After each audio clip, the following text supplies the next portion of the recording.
They say weddings bring families together, but mine almost tore us apart. They say sickness makes people unite, but for me, it's opened a door to hell I never knew existed. Psalms 23 kept ringing in my head. Though I walk through the valley of the shadow of death, I will fear no evil. But I didn't know the evil would come not from strangers, but from people who called themselves family. It started like any other day. My husband, a retired engineer, was the director of their lucrative export business, attended yet another heated family meeting. For years, the siblings had fought bitterly over land left by their parents. Hatred had become their family language. That morning, the shouting got louder than usual. Accusations from the wicked sisters, threats, insults. My husband tried to keep peace, but peace was no longer welcome at that table. By the time the meeting ended, he collapsed. A massive ischemic stroke. He was rushed to hospital by his brother. And that's where my nightmare began. I was in another city with our two kids when it happened. We had just flown in the previous night, and he never showed any signs of sickness. Nobody called me. Nobody thought to tell me my husband was fighting for his life. It was as if they had already buried him in their minds. The hospital demanded a deposit before surgery. They refused to pay. They left him on a gurney and walked away. When I finally got the call, not from them, but from the hospital, my world cracked open.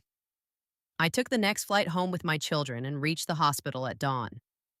By then, my husband was unconscious, his face pale, his body paralyzed. Surgery was needed immediately. I paid the deposit myself. I signed the forms. I prayed. As I arranged for the surgery, I discovered what had happened in the background. His brother, the one who had been with him when he collapsed, left with his wallet and car keys. His sister, the most venomous of them all, took his phone. And when I got home that evening, exhausted and trembling, I found them at my door. They had somehow gotten hold of a bunch of keys, hoping one would open the home office where my husband kept his most private documents. When the locks didn't yield, they stared at me like wolves denied a kill. I knew then that this wasn't just family drama, this was war. For the next 3 weeks, my husband lay in ICU. The doctors, fearing his condition could worsen with stress, restricted visits to only me, his wife. The sisters didn't like that. They called the hospital repeatedly, demanding access. They even cornered a young nurse, pressuring her to let them in. One evening, the doctor pulled me aside. His voice was low, his face tense.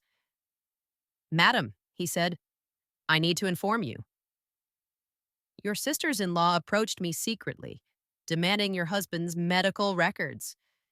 They said they wanted a second opinion, but I believe their motives are not clean." I refused. My hand went cold. Why would they want his records? Why would they want to know every detail of his condition? The answer to this came a day later. Now it all made sense. A bank alert flashed on my phone, an attempted login to my husband's account. I sat by his bed, holding his lifeless hand, my children asleep at the corner with my sister, my mind spinning. They hadn't called me when he collapsed. They hadn't paid a cent to save him. They had taken his wallet, his car keys, his phone, and now they were trying to take his money. 3 weeks passed. Not one of them showed up at the hospital to see him. Not one called to ask how he was doing. And yet, outside the hospital walls, they plotted. Eventually, through court orders, they were forced to return his belongings: the phone, the car keys, the wallet. But by then, something inside me had broken. I realized I was not just fighting for my husband's life. I was fighting to protect everything we had built from the very people who should have been protecting us, and just when I thought the worst was over, something happened that none of us saw coming. Stay tuned for part 2.